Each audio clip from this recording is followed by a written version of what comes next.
La description de la venue du Christ dans sa gloire emprunte ces images au texte apocalyptique de l'Ancien Testament. Cet événement nous est décrit comme un bouleversement cosmique qui suit le chemin inverse de la création, une sorte de retour au chaos primitif. Dieu seul peut ébranler le monde qu'il a façonné. Image classique dans l'évocation du jour de Dieu dont parlent abondamment les prophètes. L'évangéliste fait apparaître le Fils de l'homme dans son rôle de rassembleur des élus.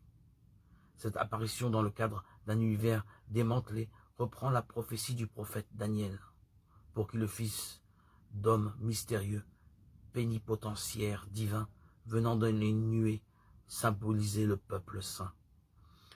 Daniel 17, 13, 14. Mais en se désignant comme le Fils de l'homme, Jésus l'a interprété dans un sens personnel, il fait corps avec lui.